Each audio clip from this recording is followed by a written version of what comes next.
বন্ধুরা, আইপিএল 2026 দেখছে এক নতুন ইতিহাস। মাত্র 15 বছর বয়সের এক কিশোর 22 গজে নামল, আর রয়্যাল চ্যালেঞ্জার্স ব্যাঙ্গালোরের বাঘা বাঘা বোলারদের নাস্তানাবুদ করে ছাড়ল। হ্যাঁ, আমি কথা বলছি রাজস্থান রয়্যালসের নতুন সেন্সেশন বৈভব সূর্যবংশীর কথা। আজকের ম্যাচে বৈভব যা করল তা ক্রিকেট বিশ্ব অনেকদিন মনে রাখবে। মাত্র 26 বলে 78 রানের এক টর্নেডো ইনিংস, যেখানে ছিল না কোনো ভয়, ছিল শুধু আত্মবিশ্বাস। মাত্র 15 বলে হাফ সেঞ্চুরি পূর্ণ করে সে বুঝিয়ে দিল কেন তাকে আগামীর মহাতারকা বলা হচ্ছে। বিরাট কোহলিদের সামনে দাঁড়িয়ে এইটুকু একটা ছেলের এমন ব্যাটিং দেখে গ্যালারিতে তখন শুধুই গর্জন।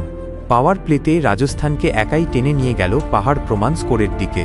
হার না মানা মানসিকতা আর টাইমিংয়ের যে প্রদর্শনী আজ বৈভব দেখালো, তাতে একটা কথা পরিষ্কার, ভারতীয় ক্রিকেটের ভবিষ্যৎ এখন নিরাপদ হাতে।